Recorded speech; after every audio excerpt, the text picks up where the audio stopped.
12 രാജ്യങ്ങളിൽ നിന്നുള്ളവർക്ക് പൂർണ്ണമായും അമേരിക്കയിലേക്കുള്ള യാത്രാ വിലക്ക് ഡൊണാൾഡ് ട്രംപ് പ്രഖ്യാപിച്ചിരിക്കുകയാണ്. കൂടാതെ 7 രാജ്യങ്ങളിൽ നിന്നുള്ളവർ അമേരിക്കയിലേക്ക് പ്രവേശിക്കുന്നത് കർശനമായി നിയന്ത്രിച്ചിരിക്കുകയും ചെയ്തിരിക്കുന്നു.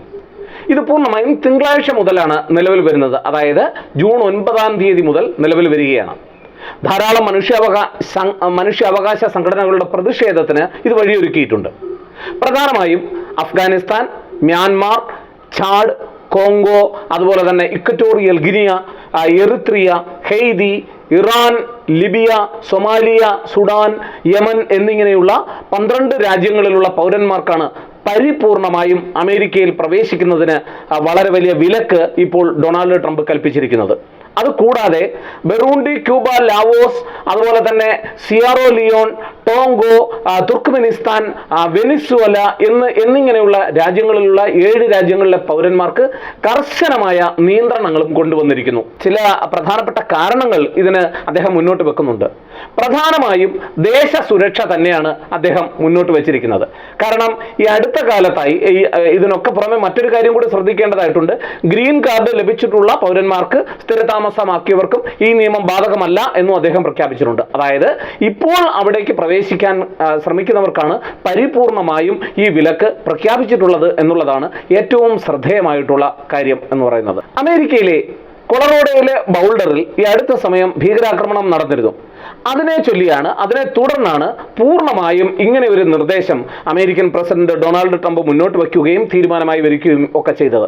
അമേരിക്കൻ സുപ്രീം കോടതിയും അദ്ദേഹത്തിന്റെ ഈ തീരുമാനത്തെ ശരിവെച്ചിട്ടുണ്ട് എന്നുള്ളതാണ് ഏറ്റവും ശ്രദ്ധേയമായിട്ടുള്ള കാര്യം. പ്രധാനമായും അവർ പറഞ്ഞിട്ടുള്ളത് ദേശസുരക്ഷയെ മുൻനിർത്തിയാണ് ഇത് ചെയ്യുന്നതെങ്കിലും അപര്യാപ്തമായിട്ടുള്ള യാത്രാരേഖകളുമായി വരുന്നവർ, അതുപോലെ വിസ കാലാവധി കഴിഞ്ഞവർ, അവരുടെ വിസ നിയന്ത്രണ സംവിധാനങ്ങളുമായി പരിപൂർണമായി സഹകരിക്കാത്ത രാജ്യങ്ങൾ, അല്ലെങ്കിൽ വേണ്ടത്ര കൃത്യമായിട്ടുള്ള പരിശോധനകൾ ഇല്ലാത്ത പൗരന്മാരെ അങ്ങോട്ട് അയക്കുന്ന രാജ്യങ്ങൾ, ഇവരെയൊക്കെയാണ് പൂർണ്ണമായും അമേരിക്ക ഇക്കാര്യത്തിൽ നിന്ന് വിലക്കിയിരിക്കുന്നത് അഥവാ പ്രവേശനാനുമതി നിഷേധിച്ചിരിക്കുന്നത് എന്നുള്ളതാണ് ഇപ്പോൾ അവർ പുറത്ത് പറഞ്ഞിരിക്കുന്നത്. അതുപോലെ തന്നെ അഫ്ഗാനിസ്ഥാൻ, ലിബിയ, സൊമാലിയ, യമൻ എന്നീ രാജ്യങ്ങളിലെ പൗരന്മാരെ വിലക്കുന്നതിന് അവർ പ്രധാനമായൊരു മറ്റൊരു കാരണം കൂടി പറഞ്ഞിട്ടുണ്ട്. അവിടെ നിലനിൽക്കുന്ന രാഷ്ട്രീയ അസ്ഥിരതയാണ് ഇതിന് കാരണം എന്ന് പറഞ്ഞിരിക്കുന്നു.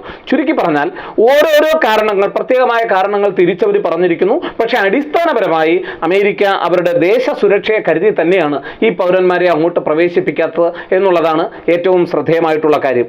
അപ്പോൾ ഈ അടുത്ത സമയത്ത് മറ്റൊരു കാര്യം കൂടിയുണ്ട്. ഇപ്പം ഇന്ത്യക്ക് മുകളിൽ ശക്തമായ തീരുവ, അലൂമിനിയത്തിനും അതുപോലെ തന്നെ സ്റ്റീലിന് മുകളിൽ 50% തീരുവ പ്രഖ്യാപിച്ചുകൊണ്ടുള്ള അമേരിക്കയുടെ നയവും വളരെ വലിയ കടുത്ത വിമർശനങ്ങളൊക്കെയാണ്. ട്രംപിന്റെ അമേരിക്ക ഫസ്റ്റ് എന്ന് പറയുന്ന പോളിസിയുടെ അതിൽ UK അവർ ഇളവ് കൊടുത്തിട്ടുണ്ട്. പക്ഷേ ഇന്ത്യക്കും ദൂരവ്യാപകമായ ഫലങ്ങൾ ഉണ്ടാക്കുന്ന തരത്തിലുള്ള ചില തീരുമാനങ്ങളാണ് അമേരിക്കയിൽ നിന്ന് ഇപ്പോൾ വരുന്നത് എന്നതാണ് ഏറ്റവും ശ്രദ്ധേയമായിട്ടുള്ള കാര്യം. ഇസ്ലാമിക ഭീകരതയെ പരിപൂർണമായും നിർമ്മാർജ്ജനം ചെയ്യുക, അതുകൊണ്ട് തന്നെ അത്തരം രാജ്യങ്ങളിൽ നിന്നുള്ള ഇറാൻ ഉൾപ്പെടെയുള്ള രാജ്യങ്ങളിൽ നിന്നുള്ള പൗരന്മാർക്ക് വിലക്ക് ഏർപ്പെടുത്തിയിരിക്കുന്നത്, യാത്രാ വിലക്ക് പരിപൂർണമായി ഏർപ്പെടുത്തിയിരിക്കുന്നത് ഇതിന്റെ അടിസ്ഥാനത്തിലാണ് എന്ന് ഡൊണാൾഡ് ട്രംപ് കൃത്യമായി പറഞ്ഞിരിക്കുന്നു. ചുരുക്കി പറഞ്ഞാൽ ഇസ്ലാമിക ഭീകരവാദവും അതുപോലെ തന്നെ മറ്റ് ഇതര തരത്തിലുള്ള ഭീഷണിയും രാജ്യത്തിന് ഉയർത്തുന്ന, അതായത് അമേരിക്കയ്ക്ക് വെല്ലുവിളിയായി ഉയർത്തുന്ന 12 രാജ്യങ്ങളിലെ പൗരന്മാരെയാണ് അമേരിക്ക ഇപ്പോൾ പരിപൂർണമായി ഒഴിവാക്കിയിരിക്കുന്നത് എന്നുള്ളതാണ്. എങ്കിലും ഒരു രാജ്യത്തേക്കുള്ള യാത്രാ വിലക്ക് പരിപൂർണമായി ഒഴിവാക്കുക എന്ന് പറയുന്നത് ഒരു ജനാധിപത്യത്തെ സംബന്ധിച്ചിടത്തോളം തികഞ്ഞ എത്രത്തോളം മര്യാദയുള്ള ഒരു തീരുമാനമാണ് എന്നുള്ളത് ശ്രദ്ധേയമാണ്. അത് വളരെ വിമർശനങ്ങൾക്ക് വിധേയമാക്കുന്നുണ്ട്. പക്ഷേ അമേരിക്കൻ സുപ്രീം കോടതി പോലും ട്രംപിന്റെ നയത്തെ അനുകൂലിച്ചതായിട്ടുള്ള വാർത്തകളാണ് ഇപ്പോൾ വന്നുകൊണ്ടിരിക്കുന്നത്. അതുകൊണ്ട് തന്നെ ഇക്കാര്യത്തിൽ ഒരു റിവ്യൂ അല്ലെങ്കിൽ ഒരു പുനഃപരിശോധന ഉണ്ടാകുവാനുള്ള സാധ്യതയില്ല. കാരണം ധാരാളം അവിടുത്തെ മനുഷ്യാവകാശ ഏജൻസികൾ നിരന്തരം അമേരിക്കൻ പ്രസിഡന്റിൽ ഇക്കാര്യത്തിൽ വിഷയത്തിലൊക്കെ സമ്മർദ്ദം ചെലുത്തുന്നുണ്ടെങ്കിലും ഫലം കാണാനുള്ള സാധ്യതയില്ല. പ്രത്യേകിച്ച് ഈ അടുത്ത സമയത്ത് ഞാൻ നേരത്തെ സൂചിപ്പിച്ചതുപോലെ അവിടെ നടന്ന ഒരു ഭീകരാക്രമണം അത് അമേരിക്ക ഇരുത്തി ചിന്തിപ്പിക്കുകയും അവിടെയുള്ള, അതായത് പൂർണ്ണമായ യാത്രാരേഖകളോ അല്ലെങ്കിൽ വിസകളോ ഇല്ലാത്ത പൗരന്മാർക്ക് അവിടെ എത്തുന്ന, പ്രത്യേകിച്ച് ഇക്കാര്യത്തിലൊക്കെ ലിബറൽ നയങ്ങൾ പിന്തുടരുന്ന രാജ്യങ്ങളെ വളരെ അങ്ങനെയുള്ള പൗരന്മാരെ അവിടെ നിന്ന് പരിപൂർണമായി ഒഴിവാക്കാൻ തന്നെയാണ് അമേരിക്ക തീരുമാനിച്ചിരിക്കുന്നത്. ഇത് പല രാജ്യങ്ങളെയും, ഒരുപക്ഷെ ഈ ഭീകരവാദത്തെയും അതുപോലെ തന്നെ കൃത്യമായിട്ടുള്ള യാത്രാരേഖകളില്ലാതെ പൗരന്മാരെ അയക്കുന്ന രാജ്യങ്ങളെ സംബന്ധിച്ചിടത്തോളം അമേരിക്കയിലേക്കുള്ള പ്രവേശനം വരും കാലങ്ങളിൽ കൂടുതൽ വെല്ലുവിളിയാകുമെന്നതിൻ്റെ സൂചനയാണ് ഇത് നൽകുന്നത്. എന്തായാലും ഈ ഭീകരവാദത്തിനെതിരെയുള്ള അമേരിക്കയുടെ തീരുമാനത്തെ പല രാജ്യങ്ങളും യാത്രാവിലക്ക് നിരോധിച്ച പല രാജ്യങ്ങളും ഇതൊരു തീരുമാനം ഭീകരവാദത്തെക്കുറിച്ചാണെങ്കിൽ പോലും ഇത് അടിസ്ഥാനപരമായിട്ടുള്ള മനുഷ്യൻ്റെ ചില ആവശ്യങ്ങളെ അല്ലെങ്കിൽ മനുഷ്യൻ്റെ ഒരാൾ ഒരു ജനാധിപത്യ രാജ്യത്തിലേക്ക് യാത്ര ചെയ്യാൻ ശ്രമിക്കുമ്പോൾ അത് നിഷേധിക്കുക എന്ന് പറയുന്നത് എന്തിനെ കരുതിയാണെങ്കിൽ പോലും അത് ശരിയല്ല എന്നുള്ളൊരു വാദം ഉയർന്നു വരുന്നുണ്ട്.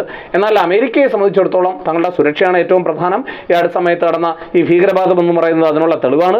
അതുകൊണ്ട് അമേരിക്ക ഇത്തരം കാര്യങ്ങളിൽ വിട്ടുവീഴ്ച ചെയ്താൽ അതൊരു പക്ഷേ മറ്റൊരു വേൾഡ് ട്രേഡ് സെന്റർ ആക്രമണം പോലെ ആയേക്കാം എന്നുള്ള പേടി അമേരിക്കയിലുണ്ട്. അതുകൊണ്ട് തന്നെ ഇത്തരം വിട്ടുവീഴ്ചകൾക്ക് അമേരിക്ക യാതൊരു വിലയും കൽപ്പിക്കില്ല, അല്ലെങ്കിൽ വിട്ടുവീഴ്ചകൾ ഉണ്ടാകില്ല എന്നുള്ളതായിരിക്കും ഏറ്റവും ശ്രദ്ധേയമായിട്ടുള്ള കാര്യം. അതുപോലെ തന്നെ ഞാൻ നേരത്തെ സൂചിപ്പിച്ചതുപോലെ ഇസ്ലാമിക ഭീകരതയെ എടുത്തു പറഞ്ഞിരിക്കുന്നു, രാഷ്ട്രീയ അസ്ഥിരത എടുത്തു പറഞ്ഞിരിക്കുന്നു, അതുപോലെ തന്നെ അപര്യാപ്തമായ യാത്രാരേഖകൾ പറഞ്ഞിരിക്കുന്നു, അതുപോലെ തന്നെ വിസ നയങ്ങളുമായി അമേരിക്കയുടെ വിസ നയങ്ങളുമായി പൂർണ്ണമായി യോജിക്കാത്ത രാജ്യങ്ങൾ, അല്ലെങ്കിൽ ആവശ്യമായിട്ടുള്ള രേഖകൾ ഒക്കെ ഇല്ലാതെ ആവശ്യമായിട്ടുള്ള പരിശോധനകളൊക്കെ ഇല്ലാതെ അമേരിക്കയിലെത്തുന്ന പൗരന്മാർ. അതുകൊണ്ട് തന്നെ ഈ 12 രാജ്യങ്ങളിലേക്കുള്ള പൗരന്മാർക്കും 7 രാജ്യങ്ങളിലേക്കുള്ള പൗരന്മാർക്കും 12 രാജ്യങ്ങളിലുള്ള പൗരന്മാർക്ക് പൂർണ്ണമായ വിലക്കും 7 രാജ്യങ്ങളിലുള്ള പൗരന്മാർക്ക് കർശന നിയന്ത്രണങ്ങളും ഏർപ്പെടുത്തുമ്പോൾ ഇത് മറ്റു പല രാജ്യങ്ങൾക്കും ഒരു താക്കീതാണ് വരും കാലഘട്ടത്തിൽ എന്നുള്ള കാര്യം കൂടി ഓർത്തിരിക്കുന്നത് നന്ന്.